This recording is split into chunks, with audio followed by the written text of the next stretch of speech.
And with that, I am honored to present our first presenter, Dr. Karkar. And in your booklet, there is a bio, but it is so impressive it's worth reading out loud.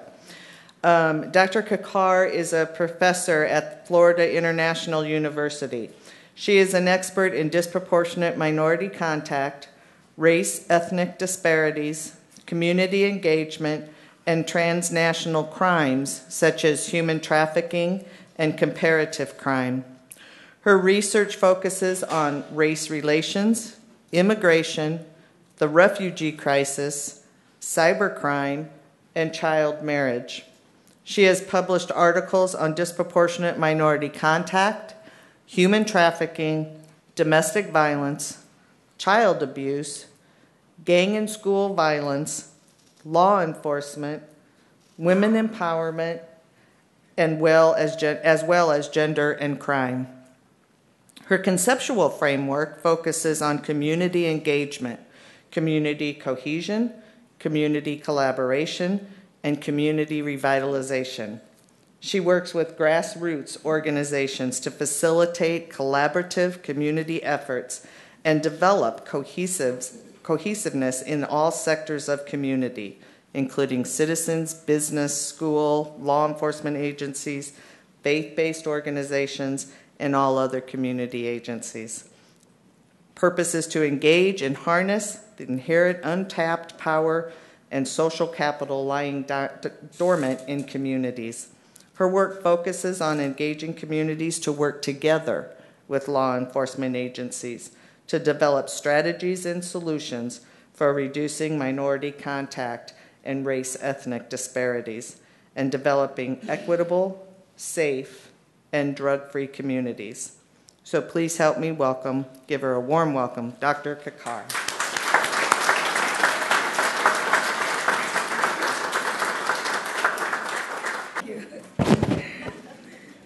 Thank you very much for inviting me and the warm welcome. And before I begin, I really want to thank what I heard. I am so appreciative of your efforts.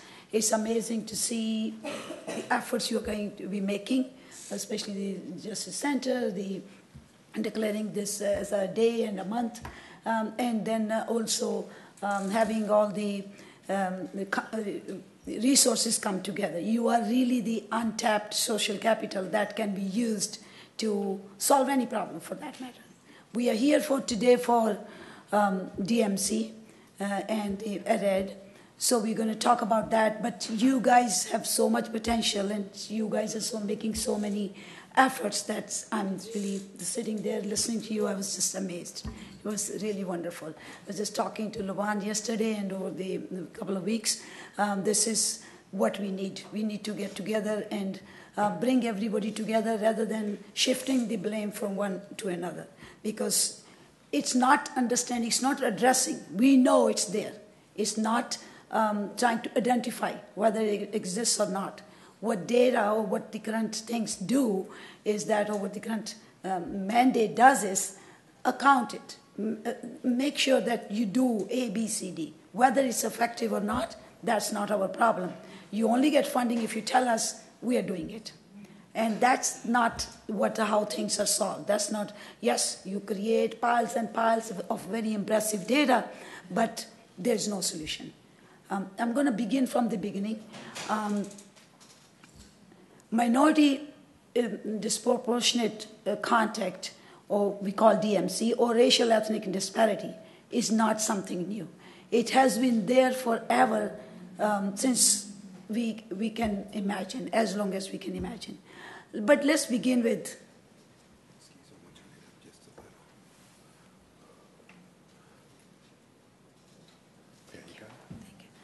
Let's begin with the 1899, when the court was established.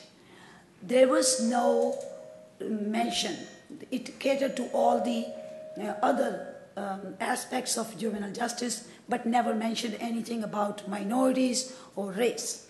So that was left out until 1964. If you guys remember, or you go and look back at that Ray Galt case, 1964. a 15-year-old kid, two kids, one white, one black, made a call, an obscene phone call to their neighbor. The neighbor never saw the kid. When you talk on the phone, you sound different than you talk in person. The neighbor never saw the kid, heard the kid, called the police. Police came and arrested the kids. They took the kids to the station. Parents were never informed. They released the white kid. This is 15-year-old kid. And was all the steps of juvenile justice took place without having the parents present, without informing, without keeping any records. The juvenile justice system from 1899 to 1969 was very different. There was no accountability. They didn't have to justify any discretionary decision. There were no kind of conference left between the judge or the parent or the client.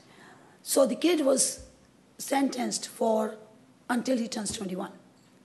Parents asked, when they came home, they asked, where's our kid? And neighbor said, police was here. So they called the police and they asked for the information, what happened. The mother begged that, let me know what going on so I can have an attorney. But those days were different. There was no due process for kids. Because juvenile court was based, you guys know a little bit about juvenile court, yes or no? So it was based on the perception that state will act like a parent, just the parent's patry. That was the philosophy. Now, do you see a state acting as a parent?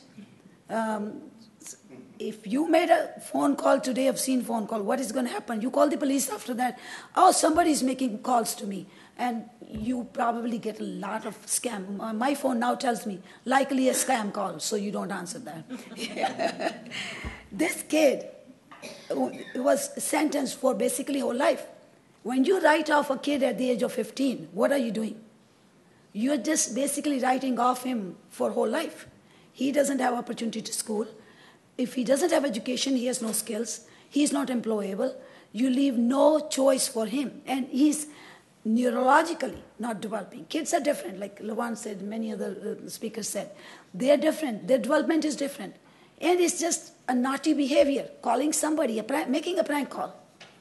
And for that to be kindly shut off from the whole life, that's what we had been doing, and we continue doing it. It's every day, despite, excuse me, I'm sorry, my voice, I hope you can hear me. But despite all the legislation, I'm going to come back to that in a minute, so I don't want to transgress, but this case is very important. That kind of tells us, like I think one of the speakers said that black kids, minorities didn't even matter. There was no place to take them, I think you said, for rehabilitation. Their lives were not worth, or they were too messed up anyway to help. So it wasn't worth anything to help them or rehabilitate. Just lock them away, forget about them, make the community safe. So it's the kids versus safety of the others. So then this case, Raygold case, went up to the Supreme Court. That's when the Supreme Court overturned the decision, habeas corpus. There were no notes, nothing, no information was kept. So as a result, this case kind of overhauled our system. But it happened. The kid was arrested in 1964. The decision came back in 1967. It took another 6-7 months to process it. The kid had already spent 4 or 5 years in the prison. And that was just devastating blow. If anybody can think about if you were a kid, you were placed in that, or your kids or your relatives. You can imagine how we treated, and you see the same thing. I was just reading the other day the news. I think it was in Detroit, Michigan. A kid missed school bus. I don't know if you read that. It was a breaking news a couple of days ago. He missed a bus and knocked at the door of a neighbor. And the neighbor's wife, the woman, came running and asking through the window, "Why are you breaking into my house?" Kid's phone didn't work. He just needed directions. He needed to go to school. The man of the house came. He's a retired firefighter. He's not uneducated. He's not unaware of the situation. He's not unaware of the demographics. And this little kid is about 10, 12 years old. I don't remember the exact age. Came back with a shotgun and shot the child. it was fortunate that he escaped. So this was a decision came, I think, about a week ago, that the firefighter who shot at the kid was found guilty by the court, which is fortunate. That's what probably is happening. But the attitudes haven't changed. And if we just keep on creating data, if we don't keep on doing what we have been doing since 1988, then these cases are going to be happening, and we're going to be reading, even when even we have piles and piles of data. Excuse me. You understand what I'm trying to tell you, right? So creating data doesn't take us anywhere other than, I'm going to show you, create nice figures. Create, and tell people, hey, look what we are doing. Look, we have done A, B, C, D, but since these kids do engage in such serious and devastating behaviors, we need to keep the community safe. So we need to continue with what we are doing. We need to have these policies that are differentially implemented. We need to keep these kids in their places so that they don't pose a threat or danger to us. We need to make more policies. For example, zero tolerance. We need to have more curfew, or we need to have more laws, legislation, so that we can control these kids' behavior who are so dangerous to us. And then we keep making, and if you don't do that, then your funding is cut, or you will lose 25%, 30%, 50%, or whatever the cut the government puts, right? So as a result, why plea to you is, after we talk and after the summit is over, get your act together.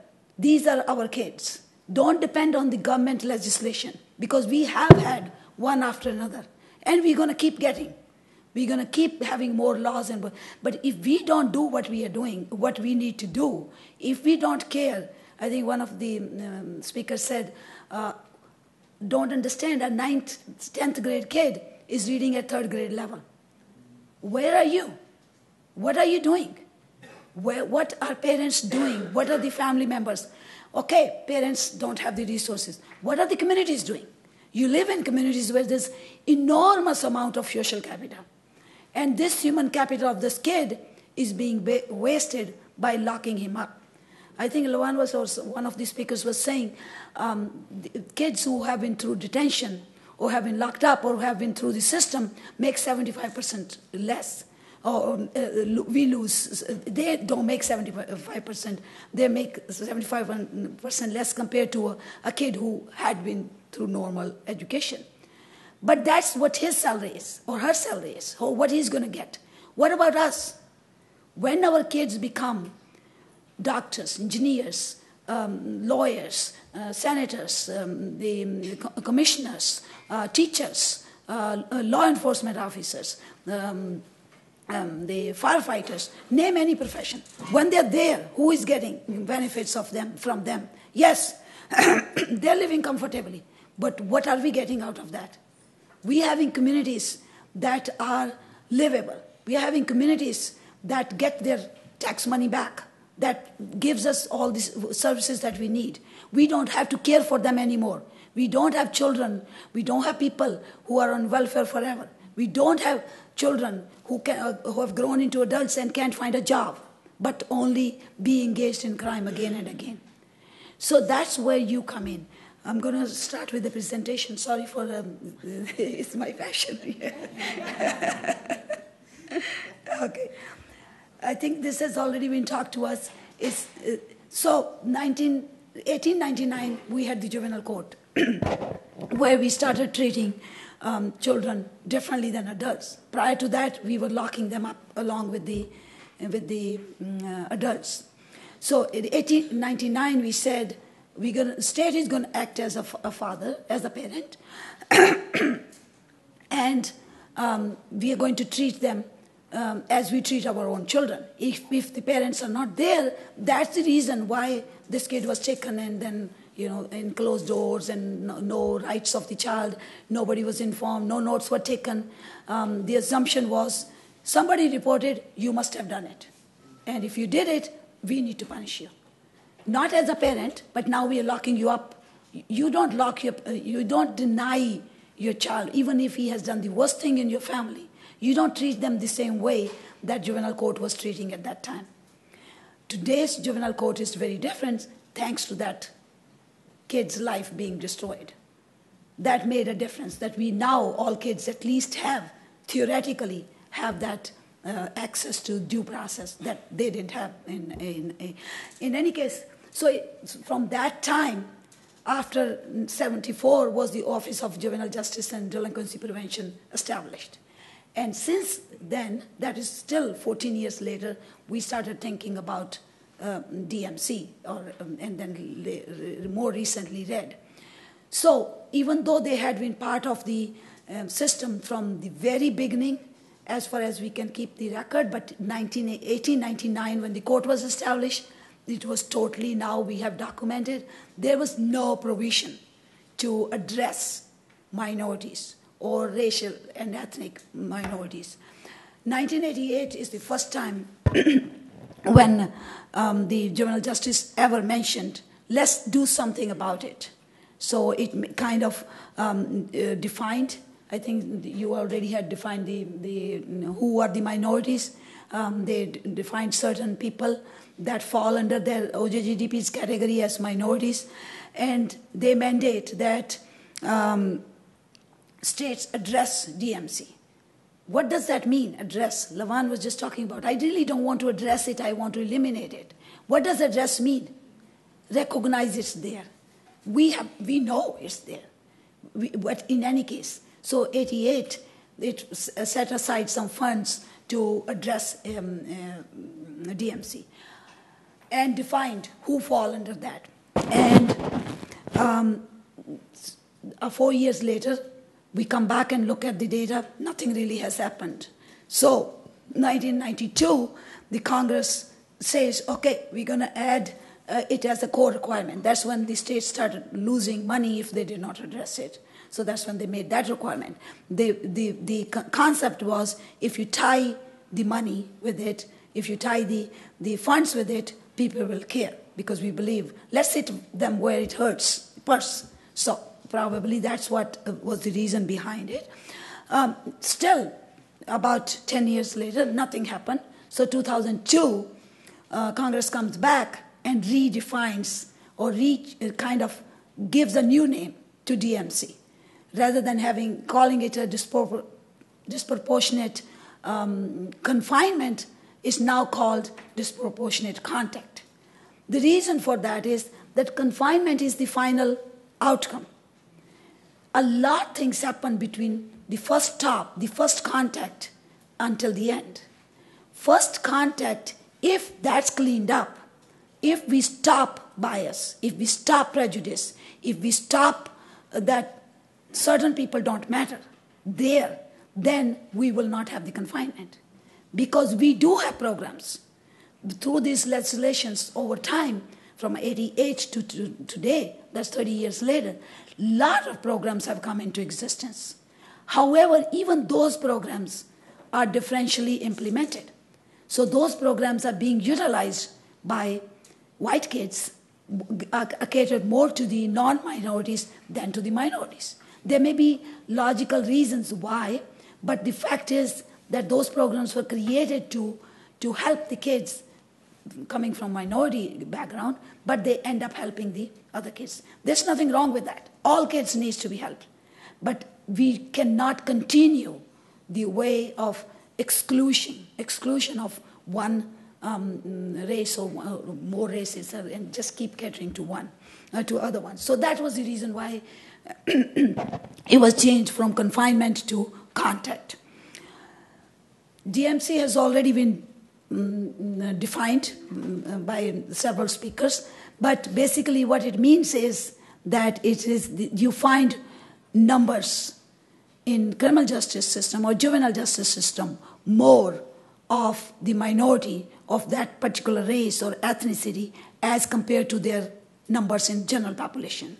For example, if you are representing 15% of the general population, then you should not be more than that in prison population either. However, we see triple, 4 times in some cases, at some aspects, even more than that, minorities represented, except where it comes to giving them second chances. That's why I was talking to the program. Probation, they're underrepresented. Where they're diversion, they're underrepresented. Where they are going to be totally destroyed for life, they're overrepresented. Where there's any way to help them get out of the system, they're underrepresented. I'm going to present you the OJGDP data soon to show you that.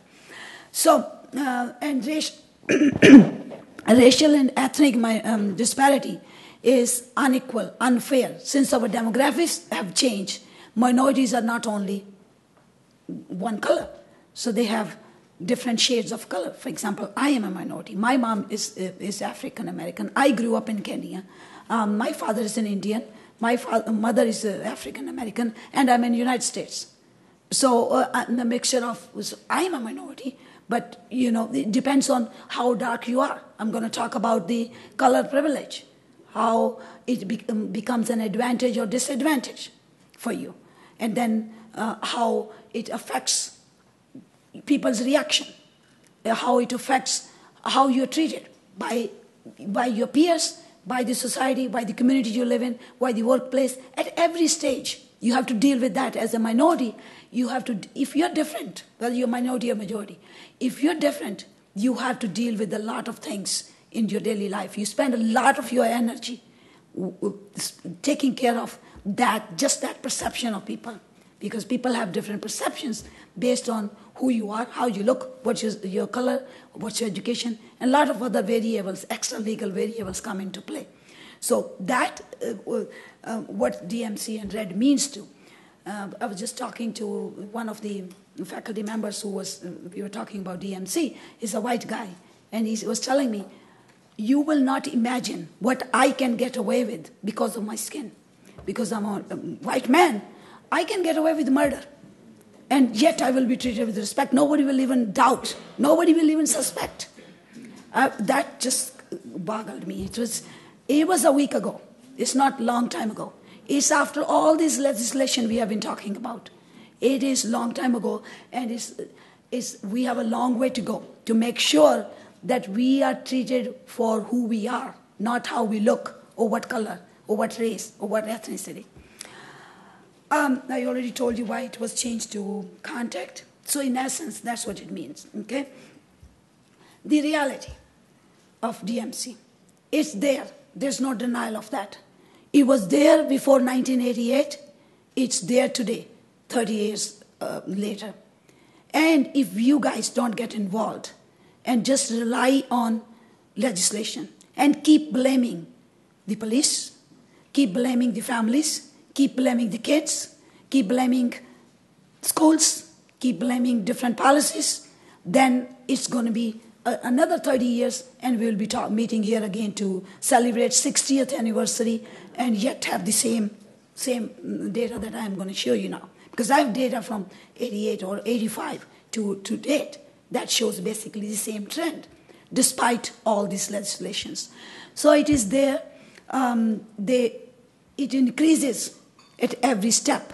That's why intervention needs to be at contact or pre-contact. Because if you don't intervene then our biased attitudes, our prejudices, our system inherent biases, unintentional or intentional. Everybody, I think, has good intentions for children. White, black, purple, whatever color you are. You all have good intentions for children. But we are so used to certain ways of behavior that continues. That's why the intervention needs to begin at grassroots level, at a local level, and at pre-contact level. Don't even wait for the children to come in contact. Begin before that. Begin prior to that. So they are represented everywhere disproportionately at a higher number, other than when it comes to giving them second chances. That's when their number dwindle and they are lower. So even though, I'm going to show you data just in a minute, next slide I think, even though the crime rates, juvenile justice delinquency rates have gone down since 1990s, yet the proportion remains the same. black kids, minority children, are still about 2.7% times more likely to be arrested, to be processed through the system, to be punished harshly, and at all stages. So it's there, it's no denial, and the reality is that they're treated differently. They are, nobody makes an effort, or at least the people who matter don't make effort to help them. This is the data from by Office of Juvenile Justice, and it shows that there has been a 50%, up close to 50% decline in delinquency, in crime rates in all states. 9 states reached up to 50%. There are 15 or 16 that reached between 49 to 50, and there are others that received 25 to 39, and there are few that have less than 25. In other words, in all states of United States, crime has gone down. However, the disproportionate representation has not. It has gone down in the same wave as it has been declining. These are the total people who are committed or detained. That also has gone down from 1993, approximately 50%. So they are, if you look at the different census data sets and or when it was collected, and the youth in residential placement, they are down. They are not as many, or at least 50% down. Even one kid is too many, when I say not too many, compared to what they were in 1999. Okay? Minority youth, regardless what you saw earlier, they account for 68% of the placements. They are 40% blacks, 23% Hispanic, and 5% other. Similarly, males are more represented, and also the age groups are basically, which is really shocking that more than 86% of the 14% of the kids below 18 are already in system. So basically, and 60%, 86% are between the ages of 15 and 18. If you look, this is what I was talking about, that despite the declines, even though we just saw that it's 50% decline in all states, and the placement is also lower, you see that their rates, their likelihood of being in the system, being arrested, the likelihood of being processed through the system remains the same, except when it comes to probation. Here you see that in 97, they were 3.5 times more likely to be arrested, to be stopped, arrested, and processed through all those 9 stages of the juvenile justice system. And today, in 2013, it is 2.7. So it's not really a big difference. While it is 50% down, it's only basically the same. They are still approximately 3 times, 2.7, close to 3 times more likely to be processed through the system as compared to their white counterparts.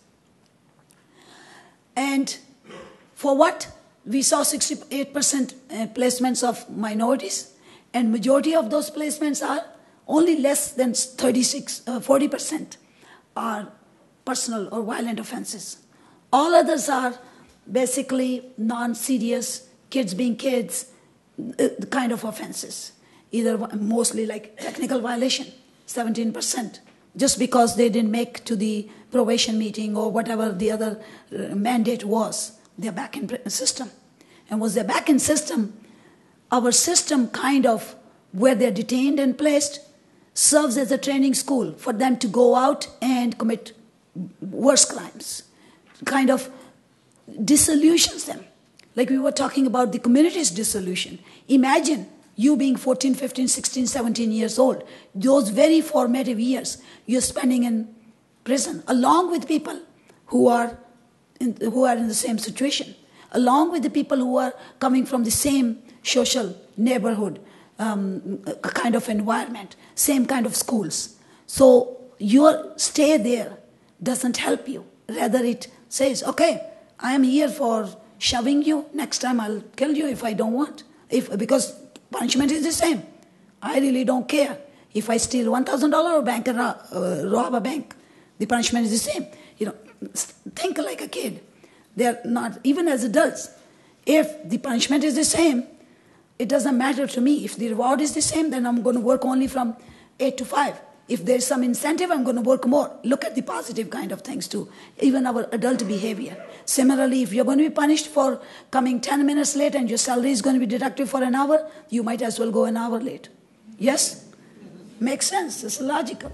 So that's what we are doing to the kids in these facilities. We are not helping them. We are not helping ourselves. We are not keeping our communities safe. Many times DMC versus safe communities. That's not the case. We are not doing it. And that's not, kids are not dangerous. It's just our perception is. Or we have put them in that place, those places where they are dangerous. Okay, this is the most current data that was available. Here you see is the probation. That is, they are less likely to get probation as compared to their white counterparts. Everywhere else, they are more likely of somewhere to, and also in the diversion rate. I was talking earlier to you that even those programs that exist to keep them out of detention, keep them out of prison, keep them out of locked institutions, that's where they are underrepresented. We need to make sure it's a level field for everybody. We need to make sure those programs work for everybody, not just for selected communities. We need to make sure that there is fair treatment of all ethnicities and all races and all kinds of people, male, female, different ethnicities, whatever immigration status is, whatever, whoever we are. Okay? More data. Since we are piling up data, there's plenty of data you want to look at. Look at from any angle. You will find it. And you will see, depending upon what you're want to see. You are coming with that perspective, hey, these kids are dangerous, we need to lock them up. Look at the data. It provides you support. You want to see, hey, this is unfair. Why are they being treated? Even when they are committing the same offense, then you look at the data and say, yep, it's right there. We need to do something. So it depends on what you're looking for in that data. You'll find support for any point of view you have. You want to have stricter punishments, this data helps you. You want to help the kids, this data helps you. You want to do nothing, this data helps you. They're like that. This is who they are. What can we do? We did so many things for them. We continue having legislations. We continue revising legislations. We're doing what we are supposed to do. So whatever you're looking for, you'll find in that data. That's what data does. That's why it's really, when data is good, because it helps you see the picture. But it really does not solve the problem until and unless you supplement with communities engaging, communities taking ownership, communities doing what they need to do. Okay, so that's some more. You see here the arrest rates from 1990 to 16, and here you see what we were talking earlier, that even though they may have gone down, but for blacks they have really either stayed stable or slight decline if you look at different places, or they have actually gone up. If you or look at probation and diversion, yes, they don't get access to those programs. But everything else, they are in the negative side. They are higher up there, which is devastating. That even after so much legislation, after so much effort, after so many agencies working together, the situation is still the same. My plea to you is, yes, data are good. Keep collecting data, but engage yourself.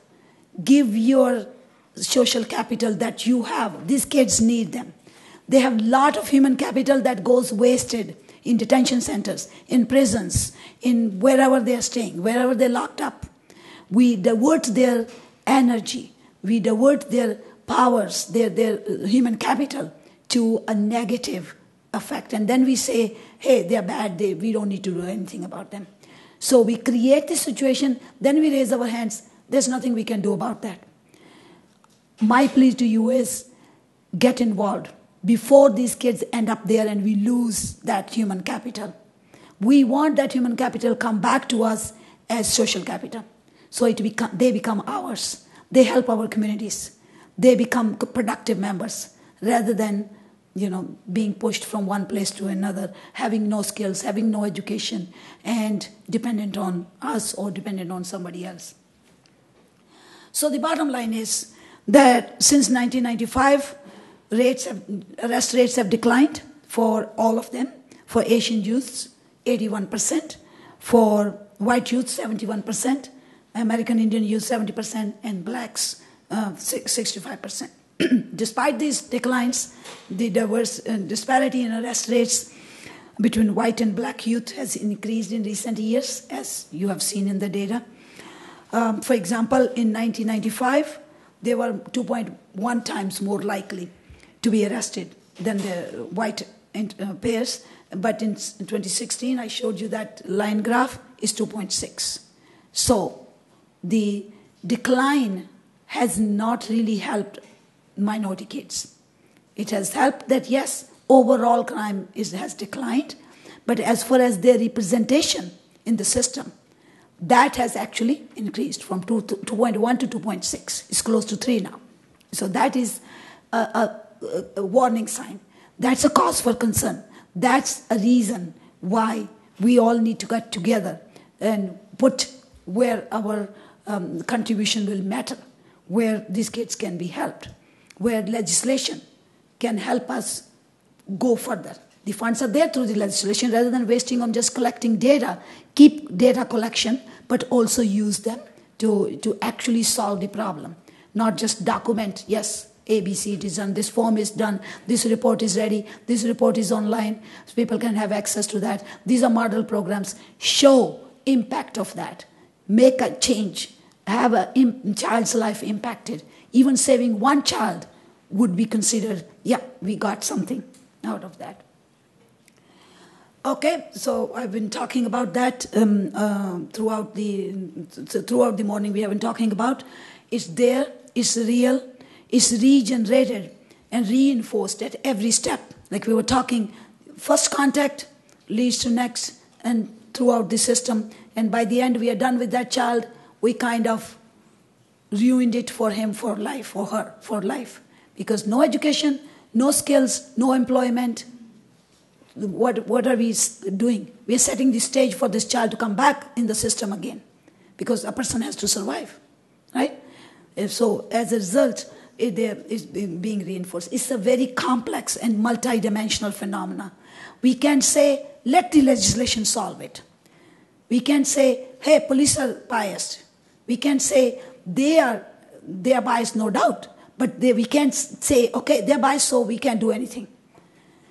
If they're biased, if they're looking for certain type of people, if they're looking for certain type of behaviors, our responsibility is to make sure they don't get it. So we clean up our act. We don't have our kids who are misbehaving. So even if they have this bias in their heads, the system is inherently biased, inherently prejudiced. But if we clean it up from our side, then they have nowhere to go. So the biases will disappear by themselves. So rather than blaming them, work with them. Rather than blaming schools, law enforcement, or legislation, or whoever, we can go up to the top, up to the president. But rather than that's not going to help us go anywhere. If anything, it will worsen it, right? So we need to make sure we do our part. We do have enormous amount of power. Like the case I was referring to, 1964. One case, one child, spending 3 years in prison, saved I don't know how many millions of children. At least that gives a due process, whether they're minority children, white children, Hispanic, or whoever they are. The system changed. One case. So we need to take control. We need to take power in our own hands and say, hey, yes, you're looking for a child who is black and who is dark and who is engaging in childlike behaviors, but I'm not going to give you. I'm going to keep everything under control. So you won't have, bias will disappear automatically. People's attitude will change. When we cater to their fears, when we cater to their needs, when we cater to their biases, they continue deeply, and go further and further. So we need to take responsibility. Different biases, geography, where the kid is living, where the services are available. Like I was talking earlier, all those programs are in certain areas. Minority kids may not have access to that, so they are not diverted there. They are sent to detention center. Like there are only 20, the thing you were talking about, the center, there are only 20 kids who need to be there, but there are 90 sitting there, waiting to go. Where are we sending them? So we need to make sure our community is ready to receive those kids who are not in trouble. We don't want them to be in trouble. They did something, but then they can come back. They can be part of our community. Help them be part of our community. Selective police practices, punitive juvenile crime legislation, all play a significant role that we know. But as we were talking earlier, system bias is there, but in part it's really created by us. Like I was telling you earlier, if we give them what they're looking for, because we have not taken responsibility, because we have ignored what we are supposed to be doing for our kids, as parents, as communities, as businesses, as churches, as faith-based organizations, as any organization, anybody who is able to help.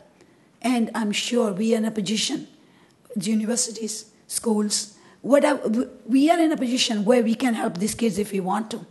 But we look the other side because it's not my problem. Let system take care of it. So that feeds into those biases. So those system biases, partially are created by us. If not created, at least deepened by us, because we kind of don't do what we are supposed to be doing. We don't take the responsibility for what we are supposed to be helping these kids with. So I have divided them into, I think you have my paper in your packets. I've divided into different aspects of the society that actually causes disparate involvement on the side of the minorities into the system. System, we have been talking about that, has a bias. No denial to that. It's inherent. People don't even realize. Like this other faculty member I was talking to says, and I wasn't aware of that why even the skin has that advantage. That people, it's inherent. People don't even know. People don't even realize that they're doing it. In fact, they think they're doing something good because they think they're keeping the community safe.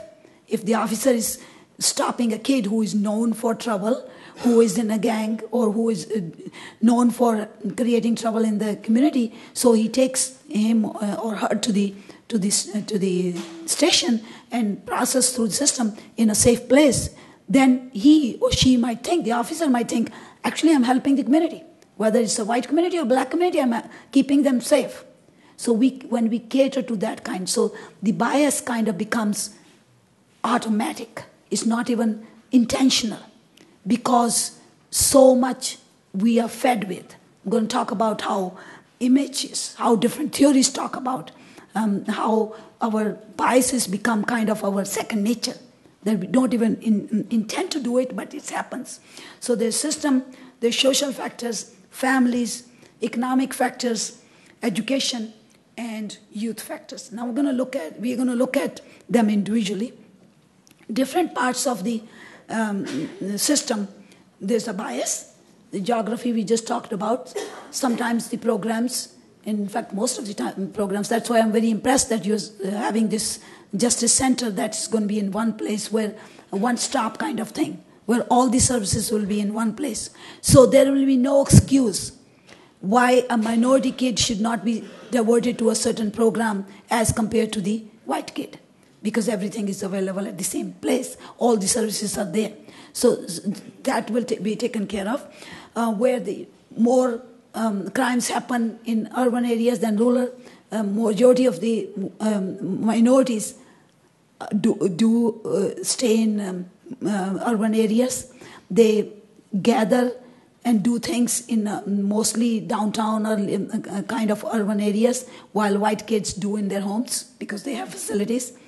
So they gather, meet, whatever they're doing. So as a result, they become more visible. There's inequitable representation even today. Like we were talking about the Ray Galt case in 1960s, even today, there will be very few minority parents who can take time off to go and lobby on behalf of the kid, or take time to go to the court, or have resources to hire a private attorney, a private defender. So as a result, that also leads them further, and also the police officer may feel, I have nowhere to send them. I don't want to send them back to the home because that's where the problem is, and there is no facility that will accept this kid. So they take over the responsibility of placing them in detention. So as a result, we ourselves contributed to that. You see my point? How we actually cater to their needs and contribute in making them do what they actually do. So going back to the same blame, we can't blame others when we failed in doing our own responsibility. When we didn't take the responsibility, we can't say, hey, you shouldn't have done it. Yes, but you shouldn't have done it to begin with. So everybody needs to work together. Differential enforcement, yes, that also is present in justice system, in schools, businesses, employment places, every place. That is, you are treated differently regardless what law exists. People will find a way of going around the law and justifying their behavior and still be legal. But you will be treated because the bias is so inherent. You will be treated because of taking into consideration your race and ethnicity status. Am I right or wrong? So basically, you can't deny that disadvantage of being darker, or you can't deny that the advantage of being white. So if you are a foreigner, if you are an immigrant, you are Hispanic, but you are white, you're going to be treated well. But if you're black and darker, then you have a problem to take care of it. Whether you're doing something or not, it does not matter, because what they see is what the image they have. So the policies, going back to the policies, are also differentially reinforced, even in schools. Kids for certain behaviors, if they're minority, if they're known to the school, to the teachers, to the principal, then policies, even like, for example, zero tolerance policy, will be differentially implemented. It will be applied differently to white behavior and black behavior. White behavior is perceived to be more like childlike. They're just being children. Black behavior is perceived to be dangerous. They're a threat. If I don't do something now, he or she's going to go even worse, and I need to do something. And actually, I'm doing good. So we convince ourselves. That bias tells us, I am actually helping this kid by intervening now, taking him away so that he does not continue. While we say the white children, all children, it's a universal phenomenon. No matter what year you grew up, where you grew up, all children do things that they know very well they are told not to do. You tell them, don't touch this, turn your back, and they are going to touch it. It does not matter, your color doesn't matter, your ethnicity doesn't matter, your place where you grew doesn't matter. Whether you grew up in 1940s or 2018, it's the same behavior. But we let some kids flirt with that behavior and get out of it. Others, no, you did that, and so we need to do something. We need to change that. We need to understand it's a universal phenomenon. That's how kids learn, because they do things to try on their own. They don't want to go by what you tell them. They want to know, is it really bad? Why are they telling me not to do it? What will happen if I do it? And that's a learning process. There's nothing wrong with that. Yes, sometimes they do dangerous things, but that's where you come in. You allow them certain things to be done, and then they understand. They start believing you. They start having faith in you. You're telling me something that's right. But if you just blatantly say, you did this, I'm going to lock you up, or you're going to be in your room and you can't watch TV, or whatever the punishment you, as a parent, you give, they're going to be disillusioned with you. They're not going to listen to you. So that's when you create kids who do things behind your back.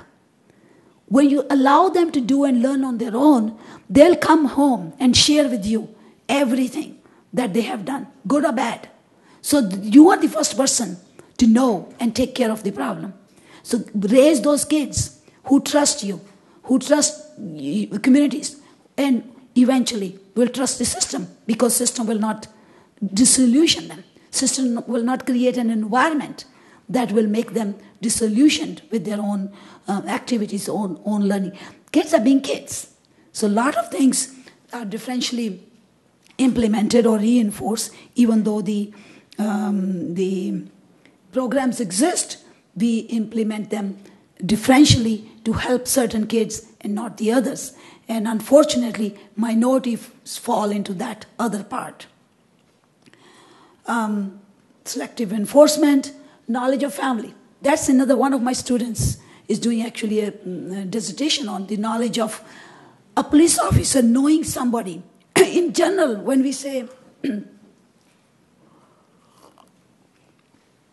excuse me, when we say I know this person or that person on the board, or I know this one, I know this commissioner, it's a good thing because you expect them to help. However, it's proving a disadvantage for the minority kids to be known to the police officers, because they know the family, especially if the family has some issues, whatever problems are going on at home, or they are in prison, or they are whatever problem, drugs or whatever. That comes back and in the mind of the officer, and the child is stopped over and over again and finally arrested and taken.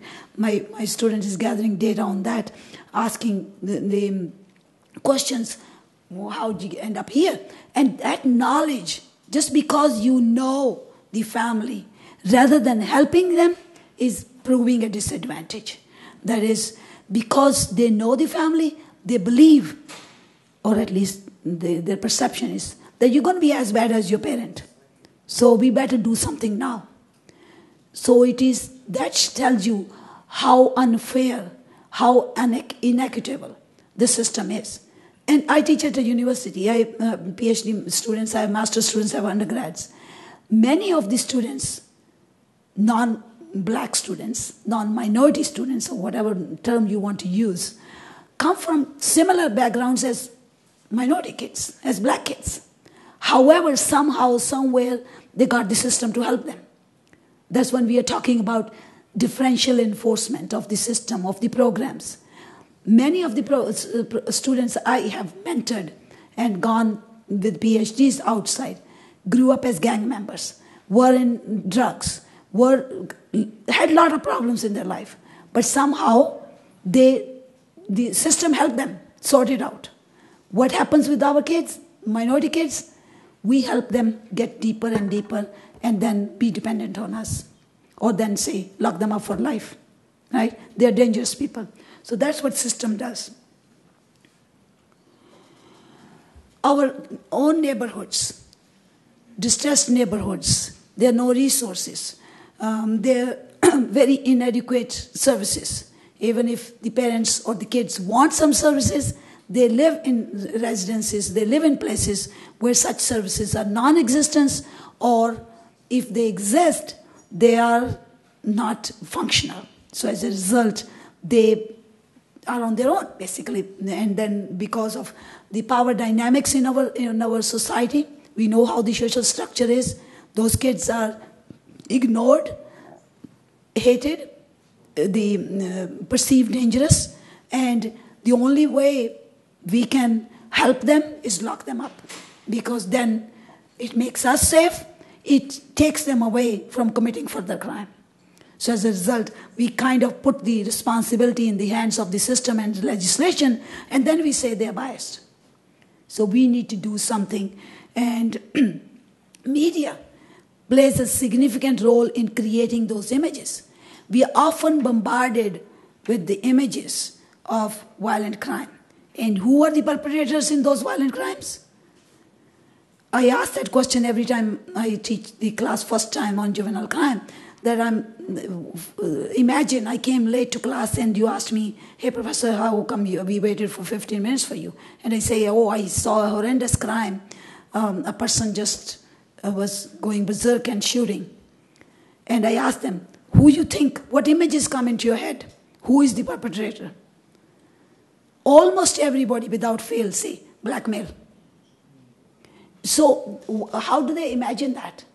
And it turns out, if you look at the school shooting, I did a paper on school violence. If you look at all the mass shootings in schools, who were the perpetrators? Whites. And were they poor? No. So we just have this image, this imagery in our heads. And you can't blame the police officers for that, because they're just one of us. Just like I'm asking the students, the university students, and they're saying blackmail. So when the officer comes in contact with a black kid, he's going to say, yeah, the media has been telling us about this. I need to do something. So even though his good intentions are good intentions, it hurts the community, it helps the child, it increases the disproportionate representation. So it kind of begins at a very early stage. There are no role models, no incentives. We don't expect a lot. Generally, we tell kids, work hard, sky is the limit. But that is missing for minority youth. There's nobody at home telling them, you need to go to college. There's nobody in school. School counselors tell them, you're not college material. You can't go there. You need to find something else to do. The teachers tell them, you are not doing your homework, not understanding the culture, the responsibility.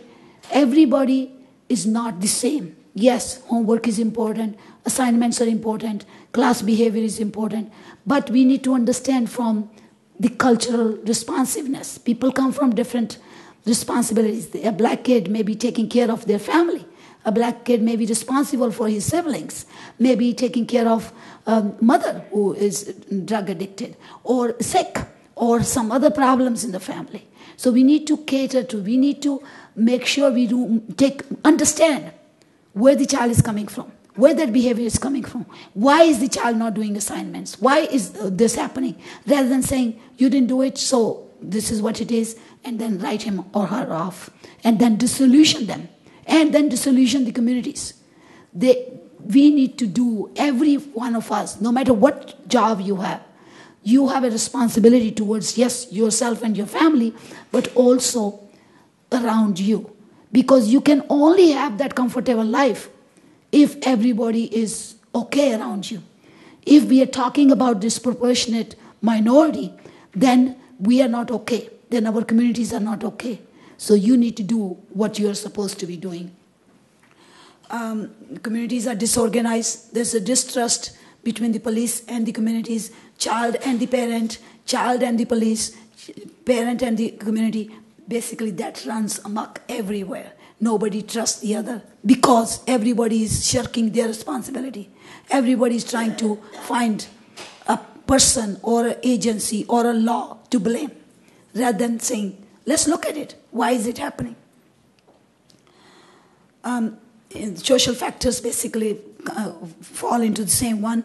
I was talking about everybody is not the same. Everybody doesn't come from the same environment, same homes, same kind of nurturing. So that instability may work into their behavior, which needs to be understood. Lower expectations. I was just talking to earlier, some kids are told, hey, you need to work hard so you can get that scholarship. You can go to that college. Parents take them to different schools and show them different colleges. This is where you need to go and apply for admission and so on and so forth. That's missing in majority of the minority kids. So we need to make sure we do something like that. Create role models in communities and neighborhoods. Families. Every family is not the same. We all love our children, but sometimes things happen and we can't provide them what we should or what we want to. Some families may be so indifferent to the children's need, but majority of the families do care for their children. It's just that they can't do certain things. That's when we need to come in. That's where the communities need to come in. So the structure may, if the families are not intact families with both parents there or grandparents there or somebody nurturing, giving the nurture to the child, then other people need to step in, or we need to, just like the court was established on the concept of parents patry, state will act as a father, as a parent, start acting as parents. It doesn't matter they're your children or not, they are children. And they're going to be responsible for a lot of services you will be using as you grow older. So invest in them. They don't have a conducive environment to finish what they're supposed to be doing for school. So as a result, they get in trouble there. And they get in trouble, they get more further and further disillusioned with the system. As a result, we leave them no options but to get into trouble. There's generally some lack of concern or conflict, or at least the child perceives it, that I'm not wanted, or I'm not needed, or I'm not valued. I really don't matter. Not only by the system, but also sometimes in the communities. A child can have the same feeling. Even in the family, a child can have the same feeling. That can be devastating for the child's development and growth. Families may not be aware of the services available. You'll be surprised how many families don't know that there are certain things that are easily and without cost available to them and their children. That's why this one-stop center will really help, because then you can educate the families. Your child needs this, and we have this. You don't have to be paying anything for this. This is available to you. You just have to make sure your child attends this, or child does this, or we provide that. There are programs like that. They may not be aware of the laws or the services available. They may not be aware of, if, like, for example, the case I gave you, Ray Galt case I mentioned earlier, if the parents were not aware that you can't do that to child without my permission, you can't pick my child and not inform me, you can't keep him in detention without informing the families, then that case would have died there, then the kid would have stayed until 21 and come out as a hardened criminal. It would have never reached the Supreme Court. It would have never overturned our justice system. So parents need to be aware. As a result, this one-stop center will help educating the community, where they will know what services are available. Sometimes the socioeconomic status, we know how, although money may not be everything, but it is important. We can't live comfortably. We can't have normal life if we don't have enough to live by. So as a result, poverty leads them further and further into dissolution and criminal behavior. Life skills, education in schools. Sometimes schools are not providing that curriculum that's developmentally accurate, are not engaging students. Some students may be very smart. I had my son and one of his friends, it was black when he was in school, and my son would come, this kid is so smart, he just sleeps in the class. And I tell him, he says, I talk to him because we do homework together, and he says, I don't want to do it, even though he has all the knowledge. And I ask him, that's my son speaking, why aren't you doing it? He says, it doesn't matter, I'm not going to college. I'm just not doing it. And that happens. I know that for sure because I did talk to the kid. That happens a lot. When kids get into that mode that it will not matter, they don't make effort. When there's no motivation, when there's no expectation, when you expect that these kids are not going to go to college, they're not going to work towards it. My understanding and my research shows every child has potential in one aspect or the other. If he's not good in math, he's good in something else. If he's not good in becoming a doctor, he's good in doing things with his hand, or music, or sports, or something. You just have to find that where he's good at and motivate him. Tap into that untapped potential of that kid. That's what you come in. Laws will not do it. Schools will not do it. You have to do it as a parent. You have to take responsibility as a parent or as a community. Because if you leave it to others, you lose them. And we have seen that through data over and over again. We have seen data from more than 30 years, even in today's presentation. And I'm telling you, go online, there's data. Whatever you're looking for, you'll find that data. And very beautifully prepared for you. So that's not a problem. We already talked a little bit about that. Parents often are not involved in school, especially minority parents, because they don't have time. Their socioeconomic status, their work, whatever they're doing does not allow them to spend that much quality time or go to school. They may find some time to spend with the child, but may not attend all the parent-child meetings, parent-teacher meetings, or serve on school board, or do things like that. So that kind of causes issues. Again, we talked about no encouragement, no role models. If they don't have discipline, or they are not taught discipline in the right way, they are kind of suppressed and discriminated against. You don't expect a person to respect you if you are doing things that are different from the child sitting next to you. They will obey you because they don't want to be in trouble, but they're not going to respect you. And anytime they find an opportunity to be disrespectful, they will. And it builds up. That's why they go off at certain times and say, you have been doing this to me for too long. I need to get this team off. And then we say they misbehave. And then we bring in the zero tolerance policy, and we bring in all the other laws. So that kind of creates issues. Many times the school curriculum is not developmentally appropriate. Yes, we found a child who is supposed to be reading at 7th grade level or 9th grade level, but is only reading at 3rd grade. What are we doing? We are pushing him through onto the next grade and until he goes away from our school. Or recommending him to go to an alternative school. Rather than taking time or create separate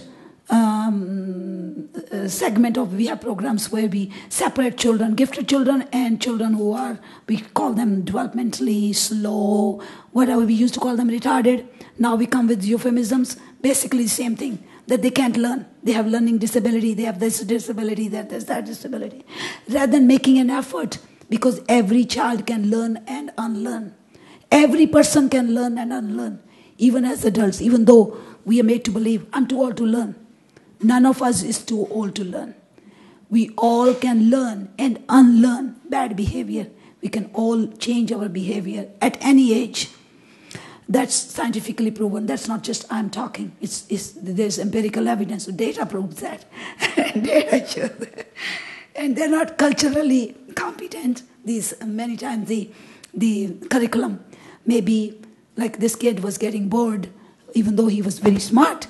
The teachers should have taken notice of that, should have tried to put him in a program that he liked, that he will do things, that will encourage him to do things. But school doesn't. It could be they're overwhelmed.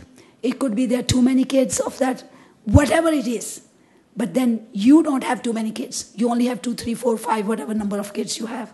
Your community doesn't have 100 kids. Your community has your neighborhood has just a handful of kids. Take care of them. And that handful will go to the next and next, and everybody will be taken care of. Yes? Yeah. Okay. Children, some children every child is different. They behave differently. So if we don't cater to them, then we're going to create problems. If one size doesn't fit all, for child to develop, we need to make them do what they want to do, so that they can learn by doing. They themselves will know, this is bad, this is what I cannot do, this is what I want to do, this is what I can do, and this is what I want to do, so I'm going to make effort to do it. So it has to be, you motivate them in whatever situation, whatever sphere they want to go to, and they will make effort. When they find this is what interests them, they will make effort.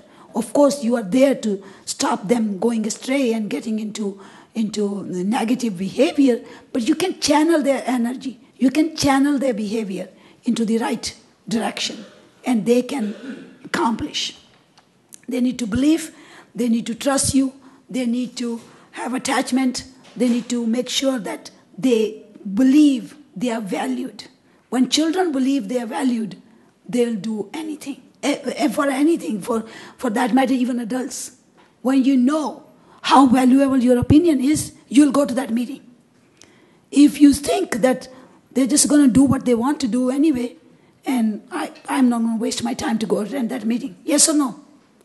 So children are no different. In fact, they at that time, at that age, they can't even go along those lines and think. They just believe or perceive, I'm not wanted, so I'm not going to do it. I'm not valued. It doesn't matter. Like this kid I was telling you, my kid's friend, he's smart, but doesn't want to do any homework because he thinks it's not needed. He doesn't want. So we need to create that environment so that their temperament, their self-concept, their self-esteem can change. Economic factors. We know that many of the children live in situations where they are not financially very comfortable, financially very stable. But there are people around them who have plenty of money to spare. Rather than paying to build prisons, help families, help children, help your communities, so that you can enjoy that investment. Because what you invest in child will come back and give you for whole life. What you invest in prison will tap your pockets all your life because you will be paying your taxes to maintain that prison. So either way, either you invest and get the returns, or you invest and keep paying. So it's your decision to make. So you need to make sure that you do what you believe in that. Create economics. The businesses can create opportunities for children. They can sponsor certain competitions. They can do certain fundraising. There are a lot of, like when my kids were going through high school and going to college, there are a lot of scholarships available through Coca-Cola, Tylenol, Ford. All these big companies are doing it. Why not local? Why not keep our local kids there? Why not sponsor them? Why not have this competition, encourage them, motivate them? If they're not getting that motivation at school or at home, let community do it. So as a result, put them in the right track so they can go to school, finish their college, and come back to help you, come back to help their communities and other kids. I'm going to go a little quickly. I know you're running out of, am I running out of 5 minutes? Okay. So what needs to be, how the decisions are influenced by youth characteristics, law enforcement characteristics, community characteristics, victim, and current offense. Majority of these things I already talked, they overlap. We have already talked, and you can go through this. I am told I'm only 5 minutes, and I want to conclude it. So I'm not just going to talk about these. We already know bias, age, race, gender, all that comes into play. How can we reduce it? What can we do? I like the word eliminate rather than reduce. So how can we reduce or eliminate or go on the way to eliminating it? It's a multidimensional issue, so we need a multidimensional solution. We can't have just one agency or one element taking care of it because one did not create it. We all participated in it. So in order to resolve it, we all need to get together. It has to start locally. It has to start strong. We have to have commitment from people who can support it financially so that we all can work. Communities need to be willing, take responsibility, and take action. And when communities get together, they can get things done. If they stay disillusioned, nothing will get done. And we'll get deeper and deeper into that. All people, law enforcement, parents, schools, children, businesses, everybody needs to work together. As far as system is concerned, review and revise policies that punish childlike behavior, establish some kind of local overseeing board so that we know every discriminatory decision that is made to send a child to a different program as compared to the other one, deny him probation or take him to the detention center rather than sending him home with the warning. We need to review that so that we make sure that bias is not what played role in that. So if we start at the grassroots level, we don't need any legislation. Even legislation is good because that gives us the right to review that. So we don't need, we create data that speaks, yes, we made a difference. Present alternatives for arrest and detention, extend service hours. If children cannot be taken to certain places, then create more places so that they can, if they can't be taken home, sorry, not to certain places, if they can't be taken home, then there should be an alternative place where they can go rather than go to jail. So create that. Create equal rather than differential access to programs, mandate accountability, transparency, public campaigns to educate. I already talked about all these things, so I'm going to go to the end. Revitalize, empower communities, involve everybody, collaborate, mobilize, empower families, give them power, give them responsibility of taking care of their children, and help them improve relations, create trust, collaborate, revise policies that punish childlike behavior. We already talked about. Okay, we talked about different. I want to talk about 2 minutes about the differential, different frameworks that exist that kind of explain. Majority of people think that they are in the detention center or prison because they commit more crime, because they commit more serious crimes. That's why they end up in prison. So it's not really bias. So that's one explanation. Selective enforcement. Other view says, oh, police is biased, system is biased. So as a result, they end up there. That may or may not be true, but it's not just alone that got them there. Then there's a racial frame theory that explains, we were talking about the media. We are bombarded with different images, and all of a sudden we start believing that minorities are dangerous. They do this to us. So we need to make sure they are arrested. As a result, bias kind of is created, it seeps in. Differential opportunity. We deny them, even when the legislation has created programs, we implement the programs differentially. So the bias even goes therein. Skin privilege, we already talked about. And systemic racism theory tells us that it is all inherently in the stereotypes. And when we create those stereotypes, the officers don't even have to go by racial profiling. It's already there. They just automatically do it.